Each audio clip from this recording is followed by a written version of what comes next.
Sneakers come and go, and in this video I wanted to give you guys 10 Nike sneakers that you guys probably forgot about. Hopefully I'll get you on one of them. If you guys know some of these, or if you know all of them, then you guys are probably elite sneaker people. But for those people that are newer to sneakers, you might not have actually heard of any of these, so hopefully you guys find this video entertaining. And if you guys like this video, drop a like, subscribe, and then leave a comment. Let me know if you want a second version of these videos as well, because I'll do like an Adidas version if you guys are interested. But what really prompted this video is you can see a bunch of sneakers in the back right here. I'm actually selling a bunch of these sneakers on Whatnot. I've been digging through my collection, going through the archives, and then finding some random pairs, and I'm like, I totally forgot this pair even existed. I'm selling them on Whatnot for $1 each. So this Thursday, 10 a.m. PST, and then next Thursday, 10 a.m. PST, everything's gonna be listed at $1 in their 30-second auctions. For me, it's a lot of fun purging a lot of this stuff in my room, but really, hopefully you guys find some good value in the shows. Just some of the stuff that I've had in my collection for a number of years that I'm happy to finally let go of. So this is the selection that I'm gonna be working with this week. Next week's will be a different selection. I ship out the next day as well. Also, if you guys use the link in the description of the video, it gets you guys $15 free credit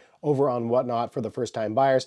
You don't have to buy anything for my show. It just gives you $15 free credit. Appreciate you guys for joining the shows. It's been fun to do. Hopefully you guys enjoy it. It's honestly really crazy how much stuff I've been able to purge, and hopefully give you guys a lot of good deals. Now, anyway, let's get into this video because there's at least 10. I'm gonna throw in 3 bonus ones towards the end of the video. And if you guys know all 10 of these or all 13, I'm gonna be very, very impressed with your sneaker knowledge. The first one being the Nike Air Zoom Revis. Think back 10 or 11 years ago, the Revis was all the talk. They had a bunch of cool different colorways that actually came out in this model. Usually you don't get like a lot of craziness in just a random training sneaker like this, but this model got a lot of hype and a lot of attention. It even got DJ Clark Kent actually had a 112 pack with that elephant print, and then you also did have a Revis Oregon Duck PE colorway as well. If you guys don't remember, also John Geiger, who has his own brand now, does his own things, he really came up with that Revis line. And a lot of the hype and stuff behind this line was probably because of John Geiger. Next up is a pair that you won't find on StockX, and this is the Nike Presto Changjo. So the Nike Presto line has been a fan favorite of mine since the early 2000s, even though the sizing was really weird with the small, the medium, the large. So sizing issues aside, the Nike Presto was just a fun shoe, and Virgil Abloh gave the Presto a breath of fresh air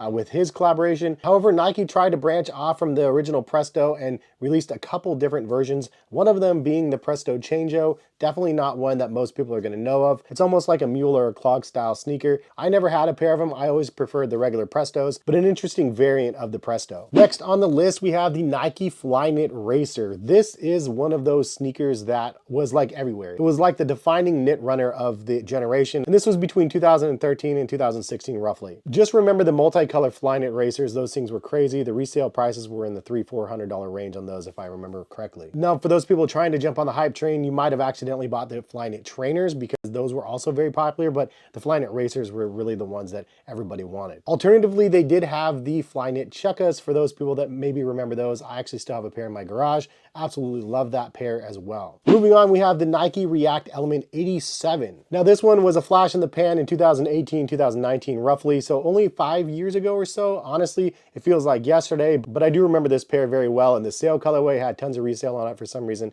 It was kind of a wild moment. This pair was also like up for sneaker of the year and a lot of blog sites and everything else. And then it completely fell off. I think they released a bazillion different colorways of it, and then nobody was interested anymore. Also, Nike had a Nike React Element 55 variant as well, like a cheaper, a little bit more cost-effective version. They had a really rugged ACG sort of vibe. I still have my anthracite colorway. Next on the list, one that is fairly recent, but again, a flash in the pan, came out 1 year and then kind of vanished. We have the Nike Space Hippie 01, 02, 03, and 04. Basically, it was the 01 and 04s I think we saw the most of. The concept of these were really cool. Like, it had a nice recycled midsole, like it looked pretty cool, but they were super uncomfortable. It was like recycled bricks on feet that you were paying extra premium prices for. So Nike brought something that looked pretty cool, but again, it just was not very functional. And functionality is kind of a key point when you're having something like footwear. And speaking of not very functional, we have the Nike Joyride, which came out around that same time, 2020. Now the promo for this shoe was all over the place. It looked fun. There was little beads like in the midsole of the shoe. I covered the shoe on my channel quite a bit. It was a fun concept in theory, but again, functionality wise, you just think about those beads breaking loose and just exploding everywhere. Like, kids wearing a pair of those shoes and breaking those at school would have like an embarrassment that they'd remember for the rest of their lives. Needless to say, this shoe did not last very long. The idea that you had the little beads and the balls like underfoot as well that you could kind of feel, it made it a very interesting feeling shoe underfoot. But I do like the attempt at this innovation. Fun, playful, but just again, not functional. Take me me back to that 2015-16 era, and you'll see everybody with the rolled denim and then the sock darts on feet. The Nike sock dart definitely had a moment to shine. It actually had a Fragment collaboration as well. It was kind of like a modern day Presto in a sense. Honestly though, I feel like it's due for a revision of these. If Nike released some of them in small amounts, it would be fun. I'd definitely buy a pair. Have I stumped any of you guys this far, or do you guys know all these sneakers I'm talking about? Let's go ahead and keep going. We have the Nike Laika collaborations, if that's how you pronounce it.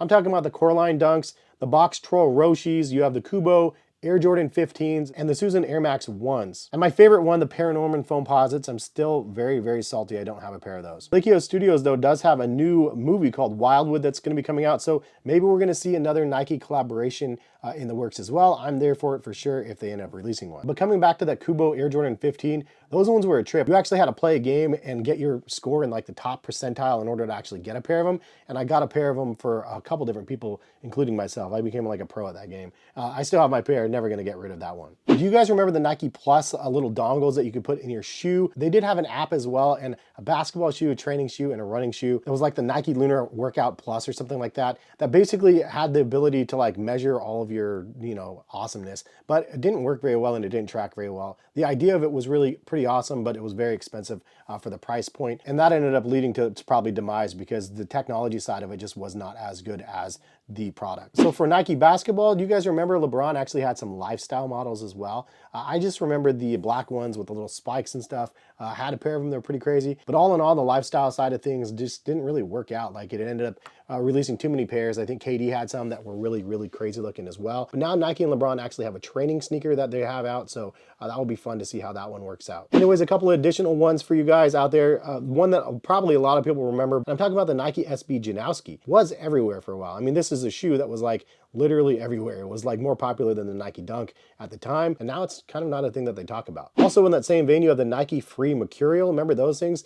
The like soccer like Flyknit sort of uppers. I could really never pull them off, but it was a pair that was very popular for the time being. And lastly, you remember the Nike Roshe run? I mean, this is one that a lot of people probably remember.